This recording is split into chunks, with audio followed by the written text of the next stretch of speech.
Bonjour Nina, bonjour Paul. Bonjour. Nina, tu es diplômée de l'École nationale supérieure des beaux-arts de Lyon en 2015 et ton travail s'oriente vers les mécanismes interprétatifs de l'image photographique. Paul, tu es diplômé de la Haute École des Arts du Rhin de Strasbourg en 2015 également. Tu utilises la photographie comme support voué à documenter des lieux, des contextes et des faits divers.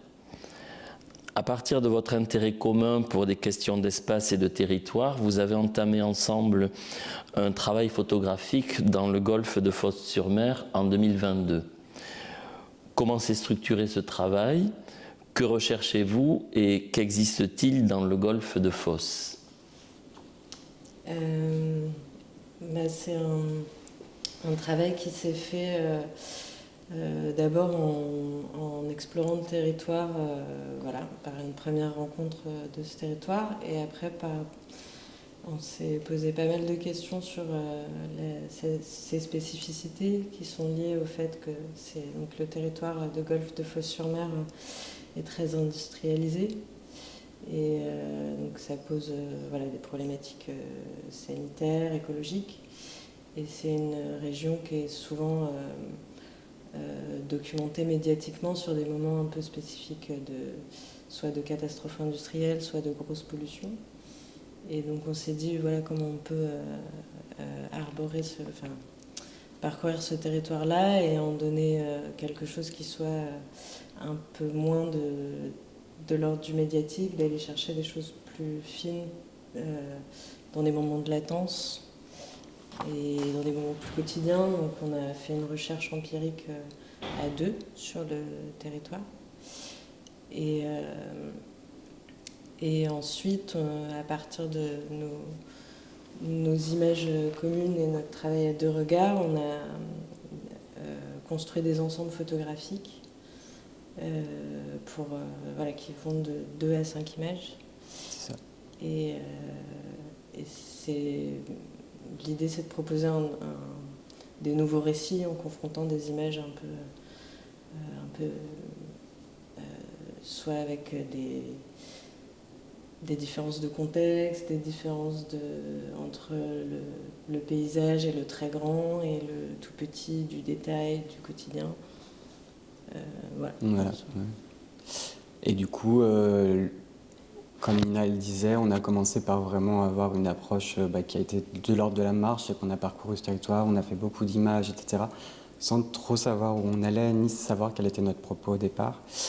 Et comme elle disait, c'est cette question de choisir notre regard sur ce territoire qui a été un peu charnière, et de se dire que justement on allait éviter ce récit médiatique qui était un peu esselé, qui permettait vraiment de caractériser Fos-sur-Mer, et justement d'aller proposer une multitude de récits pour raconter ce territoire dans son quotidien, ses latences, ses subtilités. Et donc ces ensembles photographiques sur lesquels on est arrivé après, ça nous permet, dans l'organisation de notre travail photographique, mais aussi dans ce qu'on va en faire dans l'exposition, de proposer cette multitude de récits qui vont avoir une interprétation variée. Alors, tu dis ce qu'on va en faire dans l'exposition. Ouais. Donc, il y a un dessin, il y a un projet dans le projet qui est d'exposer. C'est ça. Vous pouvez nous parler, nous préciser ce projet d'exposition? Ouais. Le projet d'exposition, il a été pensé au cours de nos prises de vue dans le golfe, et il a accompagné aussi toute cette réflexion sur notre travail, mais aussi comment le montrer. Donc il y avait la question de ce travail d'archivage photographique, de ce corpus qui commençait à être important, et puis cette question du récit, justement, de comment on donnait à voir ces récits. Et on a pensé à un protocole d'exposition, du coup, qui permettait de pouvoir parler de l'archive. Donc on a mis au point un protocole, un dispositif de cadre qu'on va faire avec un menuisier, qui seront encastrables.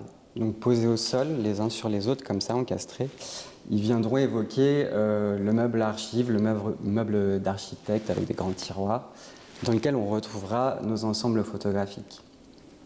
Mais ces cadres, on pourra les dissocier Et du coup, en jouant avec l'espace d'exposition, on pourrait venir les poser contre un mur, sur une simèse ou à même le sol, et donc scénographier un peu justement cet objet. Donc ça nous permet à la fois de recréer un peu cette idée d'espace, de territoire, et tout en évoquant notre travail, notre protocole de travail, et cette question de l'archive qui était important. En fait, c'est aussi que c'est lié, donc on a pensé cette espèce d'exposition parce qu'il y a une exposition aussi qui nous attend donc cet été, qui nous attend au Centre d'art Fernand Léger, qui est un centre d'art qui est implanté directement dans le golfe de Fos. Et voilà, et donc cette expo, elle va être dans le cadre des rencontres de la photographie. Et donc on connaissait cet espace et on s'est dit, ok, on veut à la fois pouvoir avoir cette dimension documentaire de notre travail et présenter la totalité de nos ensembles qu'on a construits, qu'on a composés.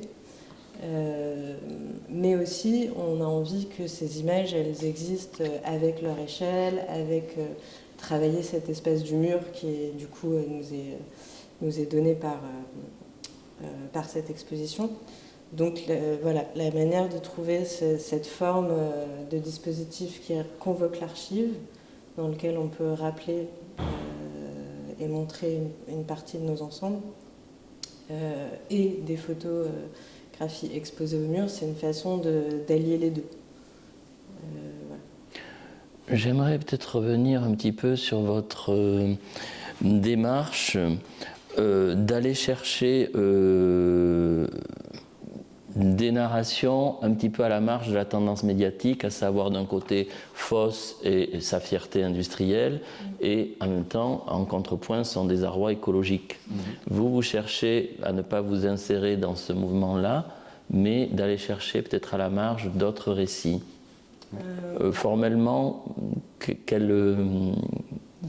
En fait, ces deux problématiques-là, ces deux caractéristiques dont tu parlais, à la fois la fierté industrielle, la fierté aussi des traditions, il y a beaucoup de traditions culturelles dans le golfe de Fos, et cette problématique écologique,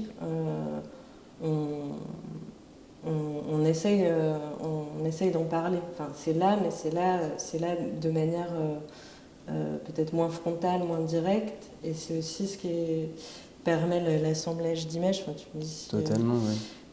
C'est d'avoir à la fois, à un moment donné, un paysage qui est assez caractéristique de la zone industrielle, et d'avoir en même temps une autre image qui n'a complètement rien à voir, mais qui va évoquer par un détail quelque chose qui est de l'ordre soit de la poussière, soit de la dégradation. Oui, en fait, l'idée, c'est pas forcément d'annuler un sujet ou d'en mettre plus en valeur, mais c'est justement, à travers une multitude de prises de vue sur ce territoire, de plutôt créer une cartographie visuelle où la question sanitaire, la question écologique, elles seront présentes de toute façon dans certaines images. La question des traditions, la question de la fierté ouvrière, du travail ouvrier, etc., elles sont présentes dans d'autres images. Donc, quoi qu'il arrive, on n'annule rien, tout est présent, mais on propose avec tout ça une multitude de récits qui permettent de ne pas se dire bon, on évite complètement la question écologique parce qu'elle est quand même essentielle au projet, quoi. Alors, ce séjour, je reviens à l'actualité, ce séjour de recherche au Bel Ordinaire est consacré ou était consacré à l'écriture d'une édition qui offrirait un regard complet sur le corpus photographique de votre travail sur le complexe de Fos, tout en guidant le visiteur dans l'exposition à venir. Donc j'aimerais que vous nous parliez de l'actualité de votre séjour de recherche, ouais. Si vous avez confirmé cette intention, où en êtes-vous, que faites-vous? Alors, confirmer l'intention, en tout cas, d'aller chercher cet objet qui va être aussi proche de l'archive et de l'indexation, et en même temps qui va permettre d'aider la lecture de l'exposition par le fait qu'il va y avoir des légendes qui du coup feront référence aux images qui sont présentes dans l'exposition.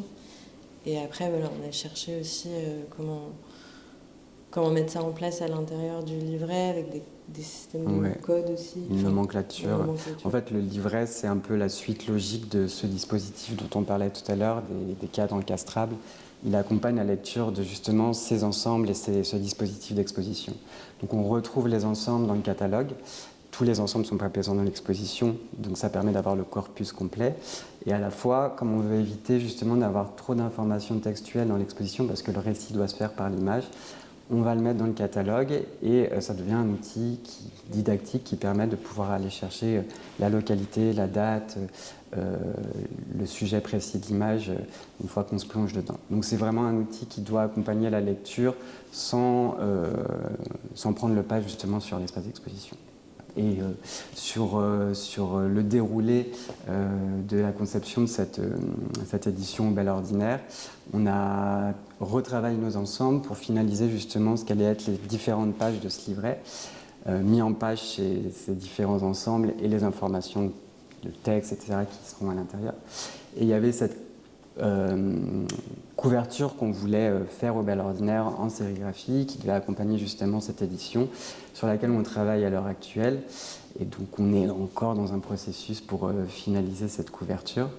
Mais les 2 semaines de résidence au Bel Ordinaire, elles étaient consacrées à l'avancement et presque la finalité de cette édition, pour après pouvoir passer à d'autres questions concernant l'exposition.